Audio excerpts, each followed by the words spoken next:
Welcome to Educator. I'm Yvonne Galanin, and in today's episode, we're going to do something that wellness podcasts never do. We're going to take a situation where there's conflicting evidence, and we're going to not take sides, and we're going to resolve the controversy in a way that's constructive. Remember intermittent fasting? Remember when all the wellness YouTubers were telling you that this was the sure path to weight loss, the sure path to health, better sleep, everything. And then when the studies came out that showed that intermittent fasting didn't, in and of itself, cause weight loss, calorie restriction caused weight loss, what did these YouTubers do? Did they shrink from the controversy or did they explain it? Well, some of them did, but most of them shrank from the controversy. And so it leaves you in a situation where you feel anxiety. You don't know what to trust. That's why today's episode is so important. We're going to take a controversy and we're going to show you, the budding scientist, how to go through it and resolve it. Are you ready?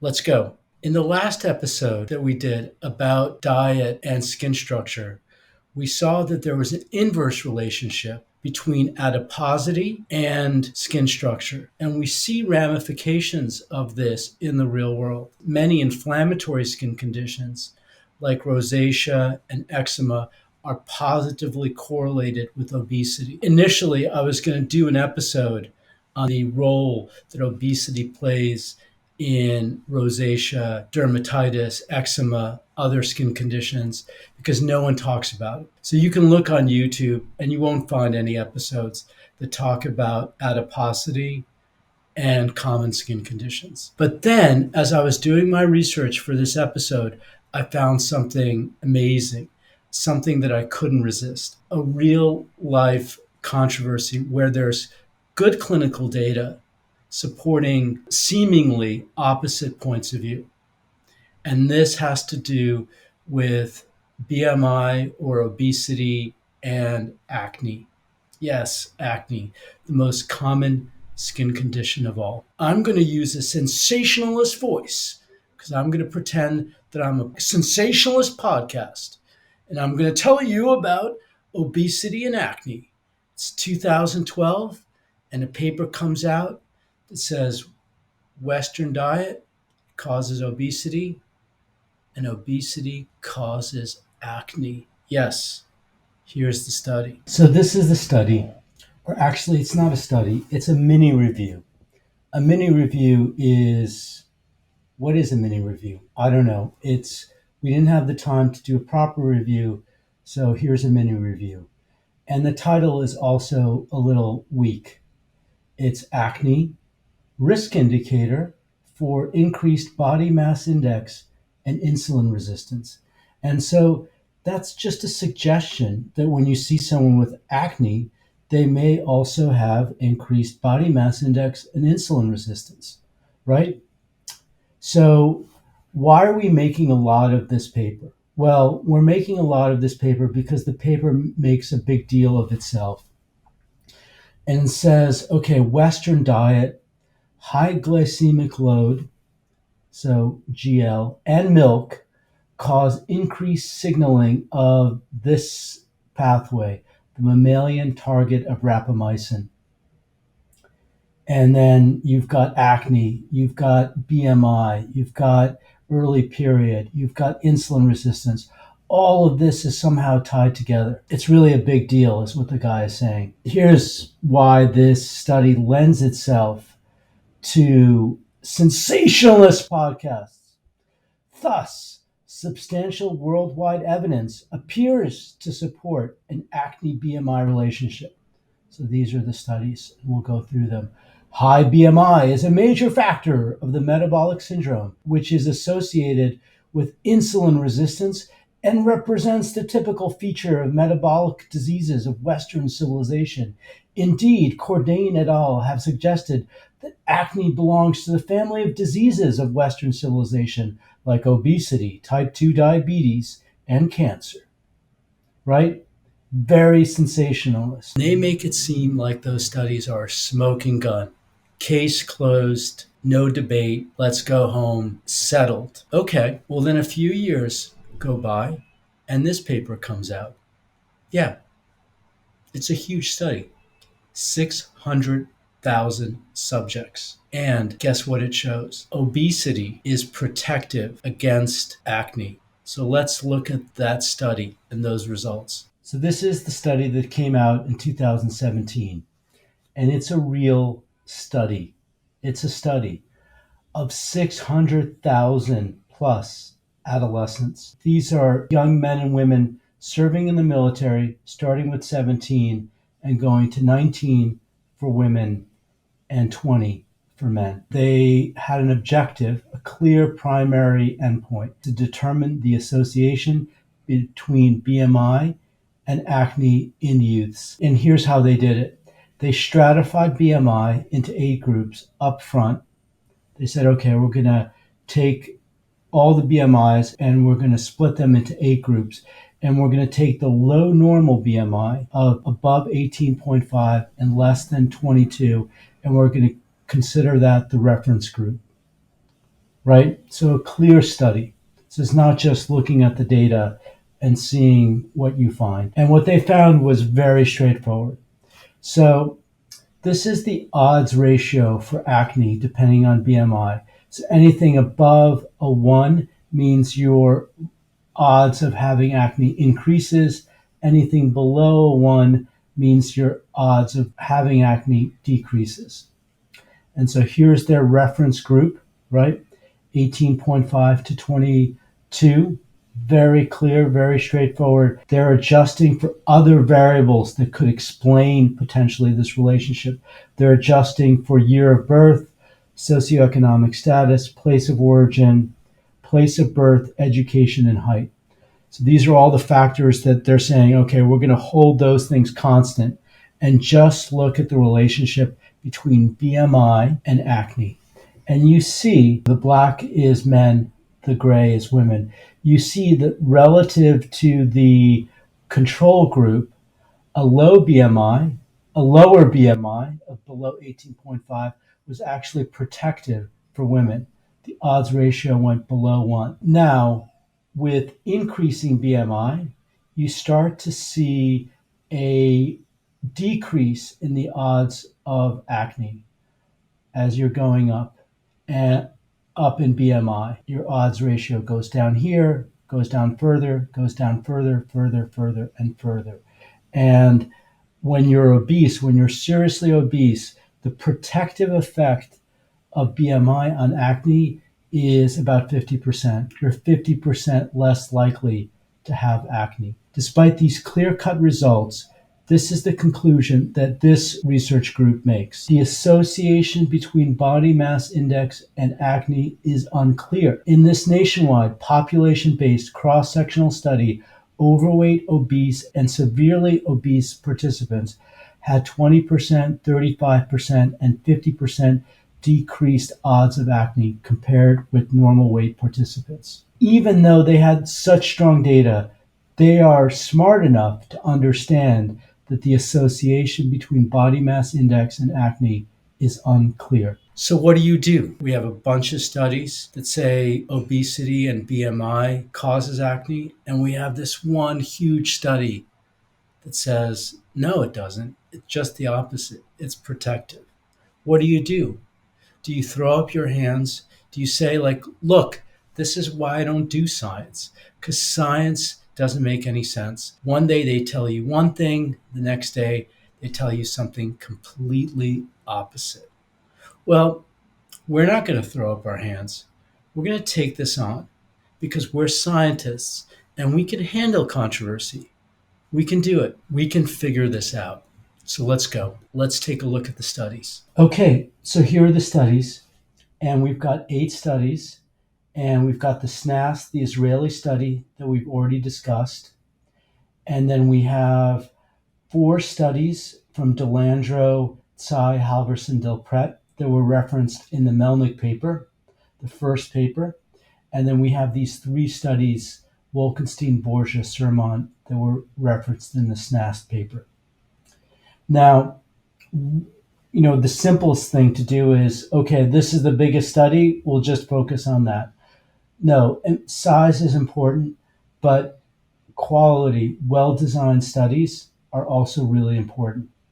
And when we look at all these studies, the design is either a case control where you enroll some subjects with acne and then try to match them to controls, or you take a group of subjects, a cohort, and you assess what you see in that cohort.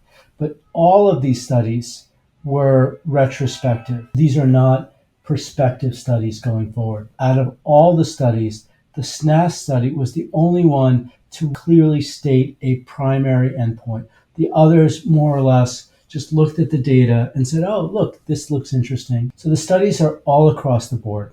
We have two studies, Delandro and Tsai, that show a really low BMI, less than 18.5, is protective. We've already discussed in the SNAS study that a high BMI was protective.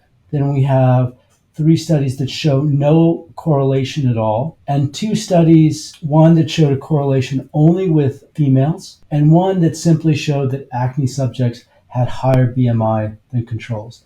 I think this is probably the weakest of the studies here. We've got a little bit of everything. We've got low BMI is protective, we have no correlation, and we have high BMI is protective. We can see from the overview of the studies that the best data, the biggest collection of data, and a strong study supports the idea that weight gain is protective. But there are pockets of good data on the other side. And so we can't rule out one explanation or the other. So we say, as scientists, there is no simple causal relationship between weight gain and acne. That in of itself is progress. And it may seem like we're giving up, but we're not. We're getting real. We're getting our hands dirty. We're getting started. And this is what happens. This is important because you have 2 complex phenomena. You have weight gain, which is complicated. Sometimes weight gain is associated with pathology, disease, and sometimes it's not. And we have acne, which is super complicated. We're going to do an episode in the future about how incredibly complicated acne is. Anyway, we have 2 complicated phenomena, and we have the intersection of these complicated phenomena. And of course, that's not going to be simple. So let's do what scientists do. Let's look at how the explanations can coexist. How, in some circumstances, weight gain can stimulate acne, and in other circumstances, weight gain can protect against acne. And we'll start by looking at mechanisms. If you've watched the Educator episode about the evaluation framework, you know how important mechanism is. Mechanism is motive. Okay, so these are 3 mechanisms that may explain BMI and acne. And the first one we've already discussed is that Western diet causes high mammalian target of rapamycin signaling, and this causes the growth of the sebaceous glands and increases the sebum production. mTOR signaling increases the sebaceous glands as they're growing in puberty and also promotes sebum production. And that's from Melnick. SNAST provide us with 2 explanations, one for and one against. So they say that we know that fat tissue hypertrophy, which means expansion through bloating, causes inflammatory cytokines or inflammation, and this promotes acne. There's an inflammation component to acne, maybe a very significant inflammation component. And then the other explanation is that fat tissue expansion promotes higher estrogen to testosterone ratio, which reduces sebum production and protects against acne. So, one way to think about mechanisms is to think about them as forces and counterforces. So, you have forces associated with weight gain that stimulate acne, and we have forces associated with weight gain that protect, that ameliorate acne. And in some circumstances, those countervailing forces will have different results. And the things that we're looking at, the things that come out in the studies are age, pre-puberty, puberty, post-puberty, sex, male and female, and diet. So let's take a look at those studies and let's see if we can find concordance, if we can explain the results that we're getting, the seemingly disparate results by the forces and counterforces acting on special populations in specific ways. Okay, so now we're looking at that same group of studies, and the first thing we see is that underweight BMI, we see it here, here, and here. Underweight BMI is protected. So something happens when the BMI is very low, when the fat cells are very small. Something happens there that's protective. We don't understand what that is, but there's support for that hypothesis in 3 of the 8 studies, which is really interesting. So second, this Halverson study is very interesting because they looked at a very discrete slice in age, 18 to 19 years old. So post-puberty, we don't have the sebaceous glands growing. We're just looking at the effects that maybe mTOR has on increased sebum production, that maybe pro-inflammatory cytokines have on acne. And we see that this is true for females only. So maybe what's happening is that in the males, the protective effect of estrogen is wiping out the negative effects of pro-inflammatory cytokines and any effects of mTOR on sebum production. So 2 more points. In this big study, you see there's a very big swath of age from 15 to 24. We see no correlation between BMI and acne. We have countervailing forces that don't allow us to see any specific effects. Now, another interesting finding is from the Sermon paper, where they saw no correlation between BMI and acne, but they show a significant correlation between the glycemic load of the diet and acne. So maybe it's not just BMI. Maybe it's actually insulin resistance and specific metabolic signaling that affects acne. The Sermon and the SNAS studies actually both point to diet as having an important factor. So remember, in the SNAS study, all of the subjects are getting the same diet. They're getting the Israeli Defense Force diet. So it's normalized. And maybe that's why we're seeing more of a protective effect of the estrogen, because we're not seeing the effect of diet per se. And maybe these groups are getting a protective diet, and that's actually what's preventing a high BMI from being more pro-acne. So yeah, we've done it. We found that the forces and counterforces could explain the disparate results. Now we have a systematic framework. We have a series of hypotheses that can make sense of disparate findings. And so now we're not afraid of discord. We can explain discord. And that's what scientists do. Isn't that amazing? Isn't that exciting? We took something that was discordant, something that didn't make sense, where one side was claiming the moon and the world. We didn't resort to name calling.